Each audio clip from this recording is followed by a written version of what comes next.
Tonight, learn more about PLU's Bugge-Harstad Donor Day, and we get a homecoming recap with Kellen and catch up with Ben Welch with Lute Football. All that and more next on News at 9. Hello, Lutes, and welcome to News at 9, Pacific Lutheran University's news source. I'm Roselle Rosales. Have you spotted any suspiciously bearded Lutes lately? You are not alone. Campus has been flooded with Bugge beards. Bugge-Harstad Day of Giving is one of the largest donor days for the university. Mass TV takes a look. So Bugge-Harstad Day is a celebration of our founder and first president, Bugge-Harstad. It's a 24-hour day of giving. We have until midnight tonight to reach a $100,000 match. So every dollar that comes to the university will be matched dollar for dollar towards student scholarships up to $100,000. This is the second year we're doing this. Last year was really successful, and we're hoping that this becomes a tradition here at PLU. This year, Bugge Day, we have a larger match. Last year our goal was to hit $30,000, but at the end of the day we reached more than $100,000. It was a huge success. It was a big social media movement, and this year we're putting a lot of our efforts into marketing on social media and on campus. We've more than tripled that match this year, so we're up to $100,000. So that's our goal this year, and hopefully at the end of the day we'll be able to say that our total surpassed that match. As of 7 p.m., funds raised have reached over $1,000. Fundraising will continue until midnight. PLU's campus is about to be rocked by an earthquake drill. The university will join the rest of Washington State for an earthquake response drill. The drill will take place Thursday, October 15th at 9:30 a.m. Students and faculty will be alerted to the drill over the campus speaker system and PLU Alert via text, phone calls, and email. Once the drill starts, drop, cover, and hold on. Lutes are advised to take cover under a desk and hold on until the drill is over. For more information about the drill, contact Jason Weavering with Campus Safety or check posted notices around campus. What do you think of the Second Amendment? Gun rights have entered the national conversation yet again with the recent college campus shootings. As shootings are beginning to feel increasingly close to home, Mass TV asked students what they think about the right to bear arms and gun safety on campus. I don't think that guns should be as available as they are right now to the public. I think just a lot of the media really creates the image in young people's minds that violence is cool. I think we should have more restriction and regulation on gun control compared to what we have today, because I feel like guns are being more easily accessed nowadays. It's this snowball effect that you see in the U.S. of lax regulations, lax healthcare, lax everything that just sort of builds up. Let us know what you think about the gun rights on college campuses by tweeting us at PLUMast. The Ruth Anderson public debate was held in a packed Xavier Hall last Thursday night. Two PLU debaters paired up with local community members to debate a potential minimum wage increase for the city of Tacoma. Initiative 1 is proposing to raise the minimum wage in Tacoma beginning January 1st. If passed, this would be one of the most drastic wage hikes for any city in the nation. Junior Matt Ost paired with Tacoma County Chamber's CEO Tom Pearson to oppose the proposition. Senior Angie Tinker and research analyst Vince Cooter debated the affirmative side. The debate included a live Twitter feed and audience questions. The film debate can be found online through the School of Arts and Communication. The winning side was decided by an audience change of opinion poll. Mast and Pearson won for the opposing side, successfully convincing the majority of the audience to join their side against an immediate increase of the minimum wage to $15. And Lutes are stripping down and bearing almost all for the Love Your Body event. Love Your Body Day is PLU Women's Center's annual tradition. The photo shoot asked participants to wear only the necessities while holding a strategically placed heart-shaped sign. The signs say things like, "You are beautiful" and "Love your body." The idea is to appear nude and celebrate a healthy body image. Unfortunately, there is no longer available space to sign up and have your photo taken, but stay tuned for next year and mark your calendars for Monday, October 20th. There will be a photo reveal along with the Sex Positive event in South Hall Lounge. Stay tuned for Arts and Culture with Kellen. We'll be right back. You talking to me? Are you talking to me?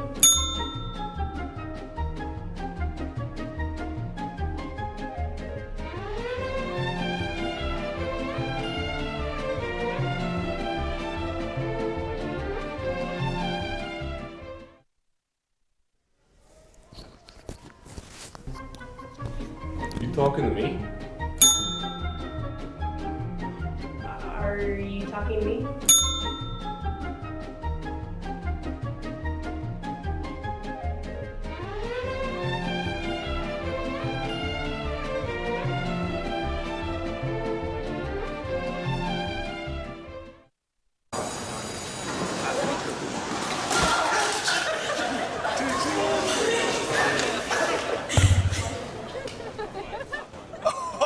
That's slow. That's slow and blue. He's blushing.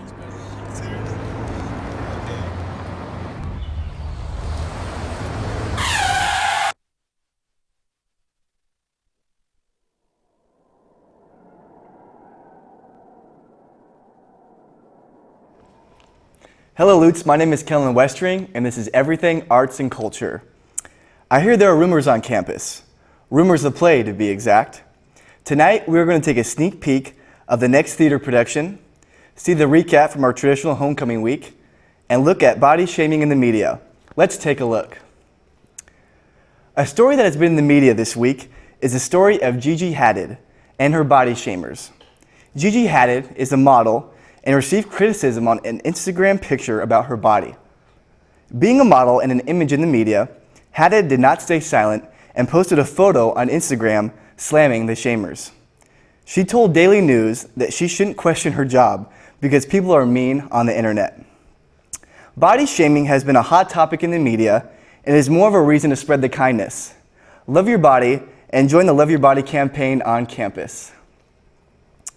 The upcoming theater production is Rumors, directed by Jeff Clapp, and the student premiere is this Thursday, October 15th. Let's see what this production is all about.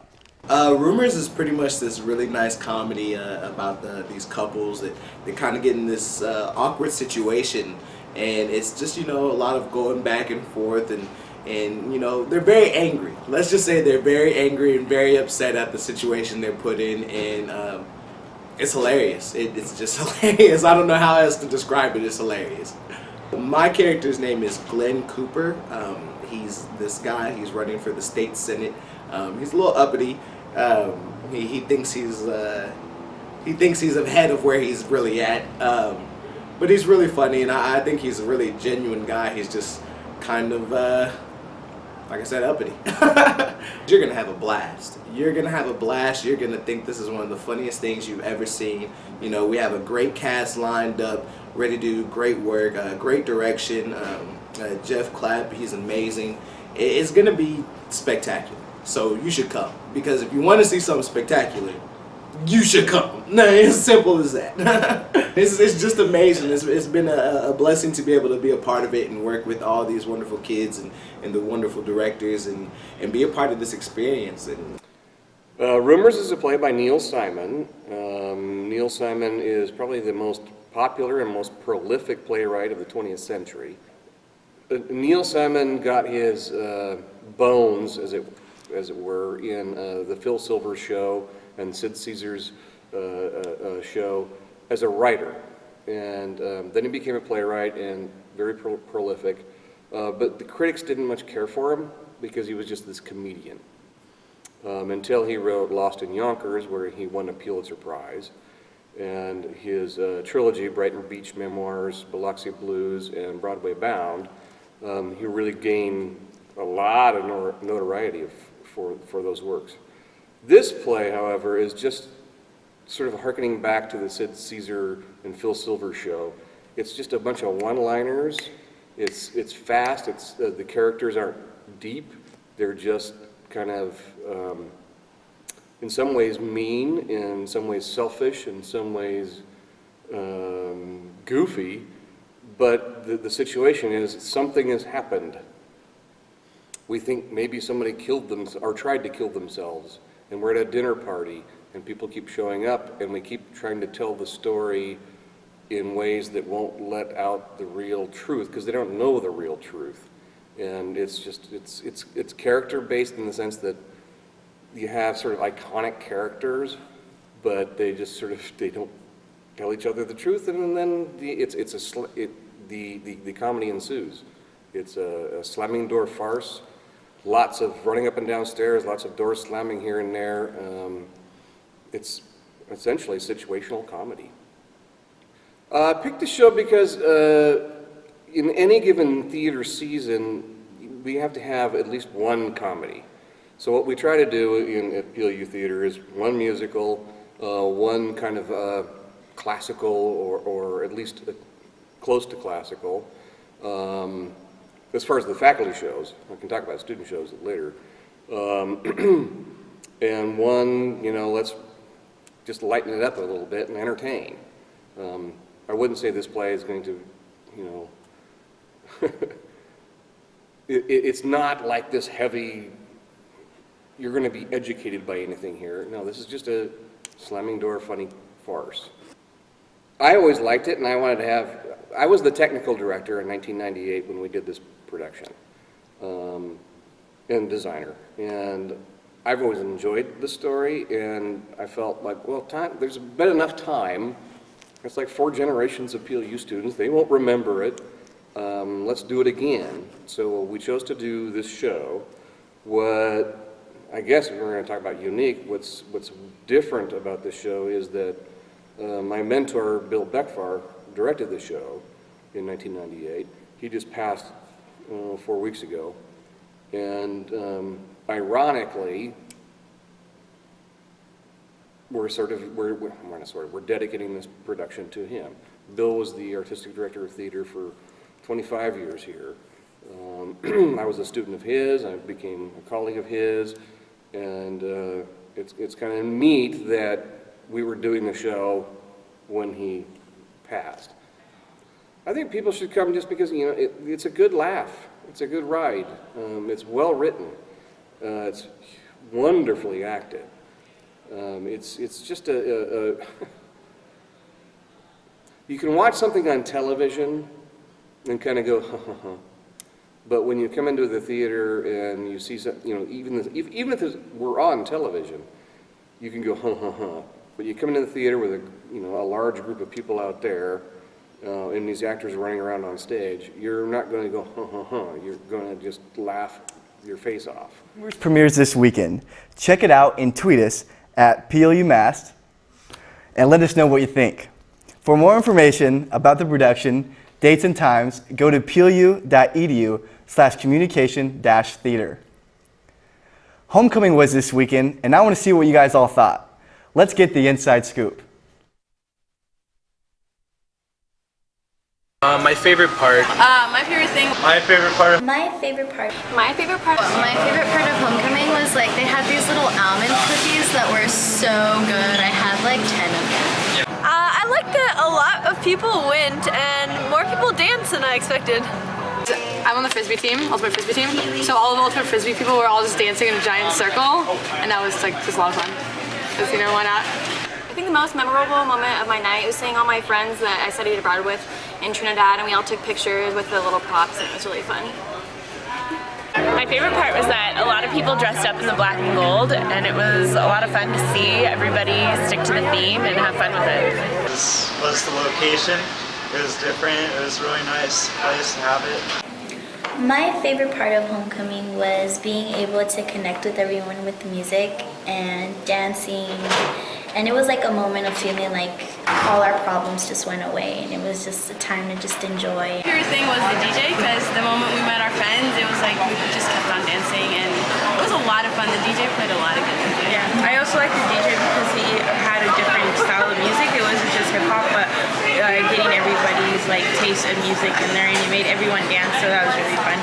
So I liked that I turned 21 before this year's homecoming because I could drink. They had the props, the mustache and stuff, and we got to get creative. Well, this isn't about the dance, but I'll just share it anyways.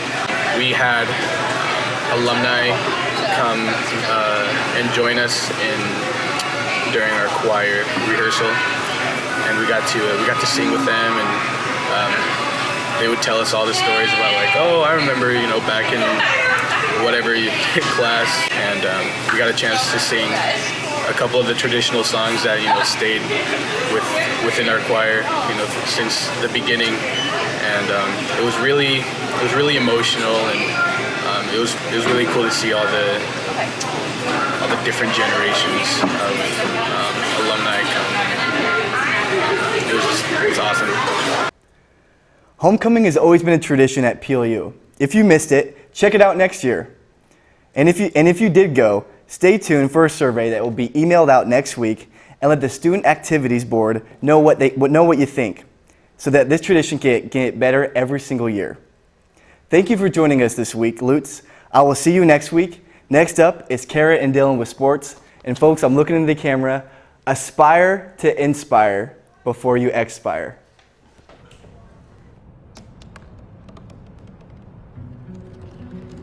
They said I couldn't dream. Called me a piece of trash and swore that's all I'd ever be.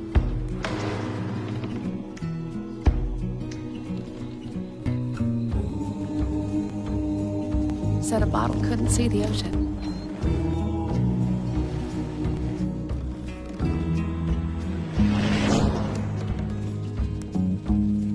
Give up. Go back to the dumpster. But I didn't listen. I made my way.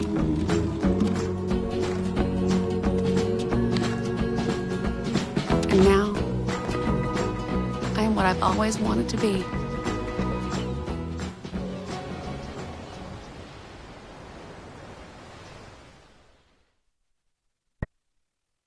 It's on us to stop sexual assault. To get in the way before it happens. To get a friend home safe. And to not blame the victim. It's on us. To look out for each other. To not look the other way. It's on us to stand up. To step in. To take responsibility. It's on us, all of us, to stop sexual assault. Learn how and take the pledge at itsonus.org.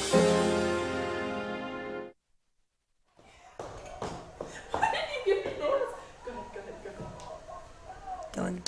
Welcome back to News at 9. I'm Dylan Foreman. And I'm Kara Gillespie. Welcome to sports. PLU hosted their cross-country invitational last Saturday. Both teams performed well as the girls' team finished first as a team in their race, and the boys' team, Brad Hodkinson, took first place in their race. While most teams practice and play in the afternoon, one team in particular does all of their work before anyone on campus is even awake. The rowing team season is just getting started, but they've already formed a team identity. To me, rowing at PLU means a group to call my own and a skill set that's different from anyone else I know.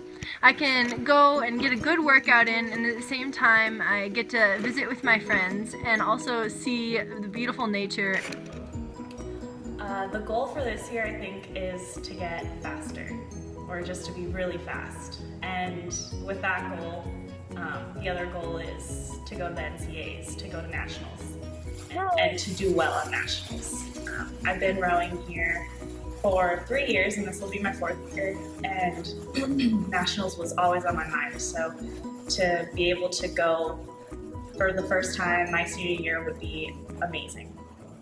Coming in mid-season, we've taken huge steps since last December and have really elevated our standards and have really become excellent, not only athletes, but rowers and people in the community, and that in itself is the biggest reward and why I do my job, to come out here and help to create champions in the community and champions on the water. My favorite thing about crew is the girls.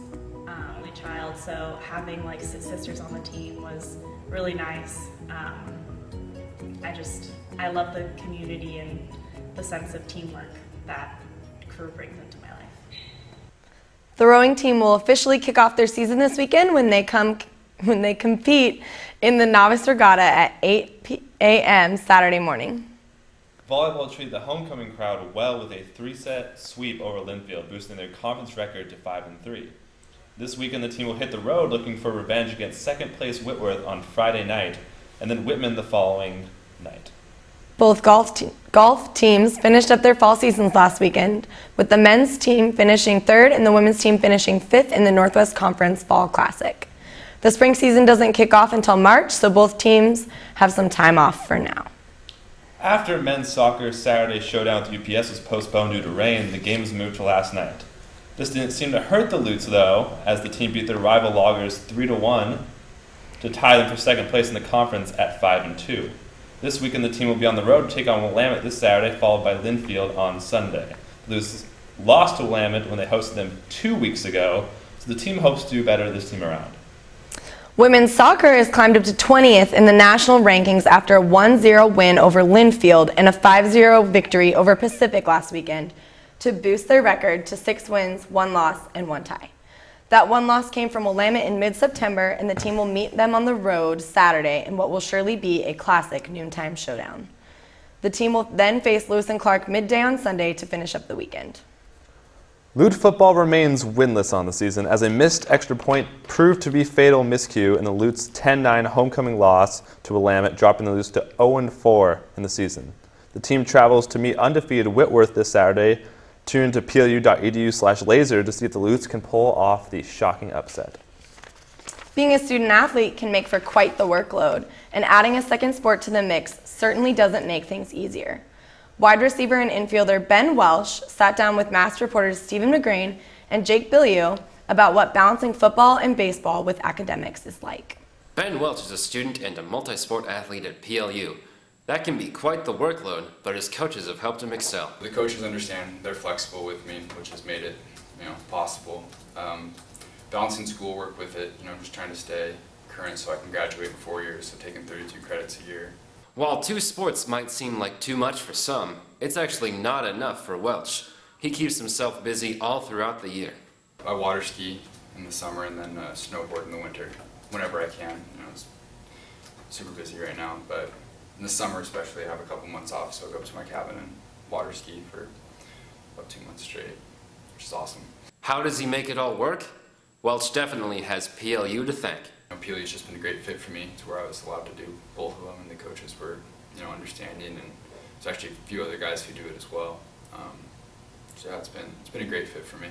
And even though the football team is currently struggling, Welch is confident that they'll turn things around. It's just kind of the thing of the next guy up. We graduated a big class, the biggest in PLU history. I think it was 28, something like that, which is, huge. We're just kind of trying to find our identity right now, trying to figure out what our strengths are. And we're still young, so we're still trying to kind of come together as a group of starters. This is Jake Billiou reporting for Mass TV. Athletes like Welch that show dedication day in and day out are the ones who make following Lute athletics such a thrill. That's all for tonight. Make sure to tweet us your thoughts to @PLUMast. See you next week. Thanks for watching.